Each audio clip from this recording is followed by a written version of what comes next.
Well, good afternoon. I am Pastor Michelle here at Harmony Creek Church, and this is me sharing with you my sermon from this past Sunday. And so my sermon was titled Understanding Womanist Theology through the story of Hagar. I keep wanting to say Hagar, but it's Hagar. And as you can see, I am wearing my special uniform. Okay. To show you that I am clergy. Okay. So womanist theology was a topic that someone chose for me to preach on. One of our members, Kari, wanted me to preach about womanist theology. And I just have to say before I start, thank you, Kari, because you expanded my mind, because I was able to read from authors I've never read before and really get another perspective on Scripture. And that's important for all of us to expand our minds, to continue to grow. And so I just want to thank you, Kari. And so here we go. So here is my sermon from yesterday, which would have been January 12th, for those of you who want to know the date. So, womanist theology is a religious movement that centers the perspectives of Black women in the study of religion and the world. It is a type of liberation theology that critiques oppressive structures and seeks to create a more inclusive and just society. So, just some of the characteristics of womanist theology. So, it focuses on Black women's experiences. Womanist theology centers the religious and moral perspectives of Black women and uses their voices and experiences to challenge oppressive norms. It analyzes those oppressive structures. It examines how race, gender, class, and other oppressive forces shape people's faith and experiences. It also challenges traditional religious language. And I think one of the most important things, it seeks liberation for marginalized communities. And so it seeks to liberate communities, marginalized communities, from oppression, and ultimately is seeking to create a more just society, which I think all of us would like. And so the term womanist was actually coined by the writer Alice Walker back in the 1980s, and Kate Cannon was the first woman to use the term womanist in a theological way. And as I said, I really enjoyed this deep dive, a little bit of a deep dive into womanist theology. And there was so much to learn. And there's so much more that I could preach about. But for today, I'm just kind of giving you a brief overview of what it is all about by looking at the story of Hagar. But I will say it is important for us to hear different perspectives. In the book Womanish Theology, which Christy Lauren Adams writes, and Womanish theology kind of explores looking at theology from a Black girl's perspective, because Womanist theology, as I understood it from the Womanish theology book, Womanist theology is more centered around adult Black women. Womanish theology is centered around Black girls. Okay, so anyway, this is what Christy Lauren Adams writes. She says, my early seminary experience was dominated by what Toni Morrison called the master narrative, or the ideological script that is imposed by those who are in authority. White male voices had historically framed and shaped theological study and practice. However, elective classes later introduced me to Black, liberation, womanist, and feminist theologies. I came to understand that marginalized voices had always been the centerpiece of Jesus' ministry. Therefore, excluding those voices as a significant source of theological knowledge is a mistake. Theology, and I love this line, theology is not the exclusive property of the elite. End quote. So as I said, to help us understand womanist theology, we're going to talk about the story of Hagar, which is found in Genesis 16 and in Genesis 21. And so Hagar's story is relevant to womanist theology because it's a story about survival and defiance for Black women today. Hagar has become a very important symbolic figure and serves as a model of resistance and survival for the African American women. When I was reading Hagar's story, I couldn't help but think of the television show, which is based on the book by Margaret Atwood, The Handmaid's Tale. I'm sure many of you have watched this show. This is a series that is set in Gilead, which is actually a city in the Bible later on. So Gilead, and it's a society in a totalitarian society in what used to be part of the U.S. Gilead is ruled by a fundamentalist regime that treats women as property of the state and is faced with environmental disasters and a plummeting birth rate. And so in a desperate attempt to repopulate a devastated world, the few remaining fertile women are forced into sexual servitude. And what I love about The Handmaid's Tale is that, these women who are forced into these sexual servitude situations and forced to be handmaids for these other wealthy women who are not able to have kids, what I love is that they revolt. They rise up against the oppressive systems. And that's really, and June, who is the main character in The Handmaid's Tale. I love when women, stand up for themselves and fight for a better world and do it together. It's a very powerful show, but I admit that at times The Handmaid's Tale tends to hit a little close to home.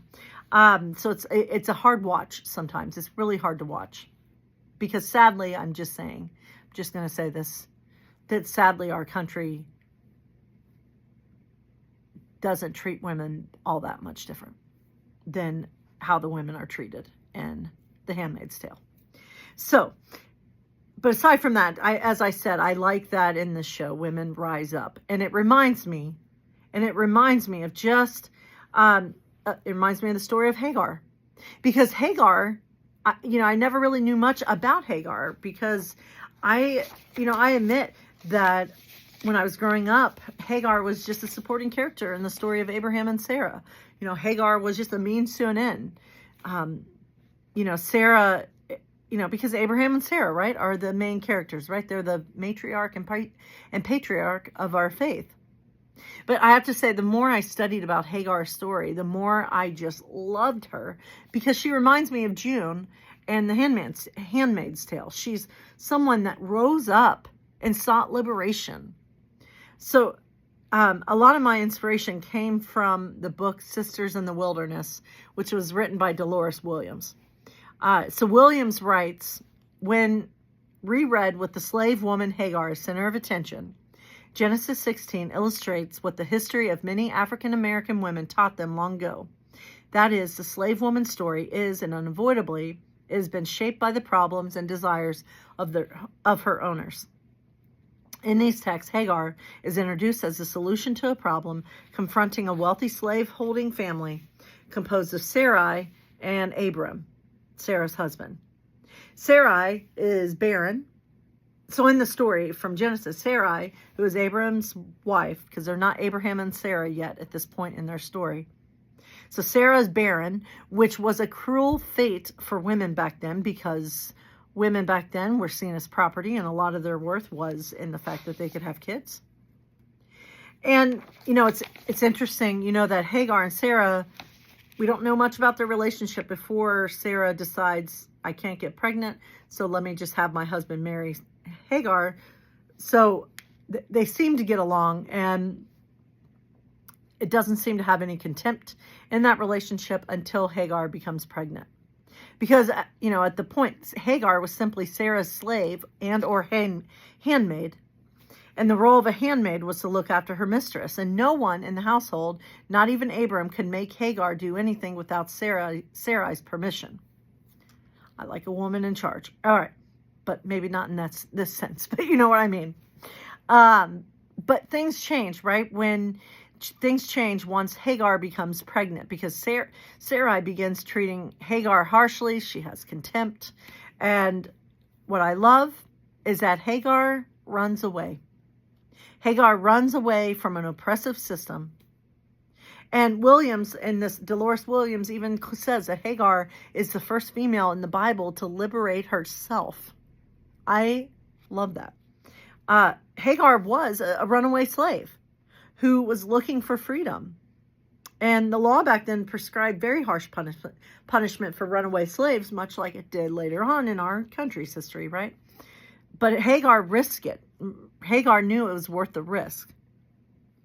So Hagar runs away. She's in the wilderness. And then the angel of the Lord appears to Hagar and wants Hagar to return to Sarai, her oppressor. But not before Hagar names God. And Hagar, is the first female to liberate herself, but she's also the first female and just first person in general to name God, and names God El Roi, one of those things, the God who sees me.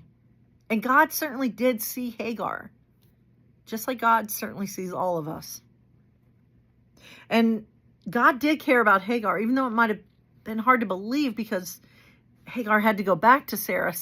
God, the angel of the Lord was telling Hagar to go back to the oppression. But going back was the way to save her child, as one theologian pointed out, because Ishmael, who would later become Hagar's son, Ishmael was to be born in the house of Abraham. And you can't really have a baby in the wilderness. I mean, you could, but for the sake of the story, Hagar needed to go back in order for Ishmael to be born. Now, we learn later about what, Hagar gives birth to Ishmael, and there's years that pass. And in Genesis 21, we kind of catch up with Hagar and Ishmael and Abraham and Sarah. And in Genesis 21, we read that Sarah's had enough of her handmaid, and she orders Abraham to send Hagar away. And keep in mind that Hagar is Sarah's property, and Abraham has to do what his wife says. So this time around, Hagar is forced back into the wilderness. Abraham doesn't send Hagar away empty-handed. He sends her with some food and a skin of water, which was, in the Bible, a skin of water was a bag made from animal skin that's used to carry water. There's an interesting fact for you. But the resources don't last long, and Hagar is distressed because she believes herself, and most importantly, she believes Ishmael is going to die. And there's even this point where Hagar puts Ishmael under a tree and runs and kind of goes off into another area of the wilderness because Hagar doesn't want to watch her son die. But God shows up like God does. And God reassures Hagar that Ishmael is going to be okay, and that God will make Ishmael into a great nation, just as much as Abraham's other son, Isaac, would become a great nation. And there's not much else to say about Hagar because her story kind of disappears after this. But I do believe, there's some theologians that talk about how Hagar dealt with the problem of homelessness and poverty by founding her own house or tribe. The Hagarites is a tribe that appears later in the Hebrew scriptures. And so who knows, maybe Hagar is the founder of that tribe, which would be really groundbreaking because most of the tribes, if not all of them, were founded by men. And so I turn the point of this, and how does this, we kind of understand a little bit how Hagar connects with womanist theology. But how does womanist theology, this theology around liberation, how does the story of Hagar as well, how do these two things connect to our stories today in 2025? And I want to point out what one commentator, to help us understand that, one commentator gives a unique perspective on Hagar's story. This commentator talked about how the liberation in Hagar's story is not given by God, but finds its source in human initiative. And for me, this connects with my theology around God and God's involvement with our world. Because I believe very much that God wants to work through us and does work through us to create a better world, to create the type of world that Jesus began creating. But Jesus didn't finish that world. And You know, and as we look at our world, as we look at our country, we do see that there's still work to be done. Sadly, there is still liberation to be had. There are still oppressive systems at work in our world, in our country, in our community. And we have to keep fighting for liberation for all. This is part of our fight. We're called to be in this fight. You know, I think about the show Handmaid's Tale, and June, the main character, you know, she takes up this fight for liberation to help save and liberate the other handmaids. I mean, she puts her life on the line, and I'm not saying we're called to put our life on the line necessarily, but we are called to do what we can as best as we can to continue to fight for liberation for all, especially our Black friends, our immigrant friends, our trans friends, our friends who identify somewhere on the rainbow spectrum, our women friends, because let's be true, let's be honest, that women still don't have all the same rights. The list could go on of all the liberating that still needs to happen. And we liberate, and we do this work by paying attention to those who remain on the margins. We speak out against injustice. We stand up for those who can't stand up for themselves. We can be brave with our love. I mean, there's so many ways. We can write to Congress, and there's just so many ways that we can continue the good fight, continue causing good trouble, and continue working for liberation. You know, Fannie Lou Hamer once said that nobody's free until everybody's free.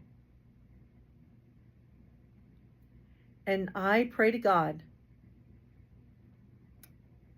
that I live to see the day when everybody is free. Can you picture it? Can you picture it? And I recognize that there's probably a good possibility that I won't live to see the day that everyone's free. But you know what? I want to continue working to create a better world so that generations after me will live to see that day. Because that day is not, I think it is possible. It is possible that world of God's dreams, I feel like it could be created. But who knows exactly how long it's going to take. And more than likely, yeah, we may not live to see this ideal world where everybody's free. But that doesn't mean we stop reaching for it. That doesn't mean we stop working towards that reality. And I think it's important. And I'm going to end with this line, which it sounded very profound in my head. And I hope it sounds as profound in my head as it for you. I'm going to end with this line, because working for liberation in response to that and working for a better world. Remember this, friends. What we do today, how we fight for justice, how we fight for liberation for all that we do matters so much for tomorrow. Remember that. Remember that.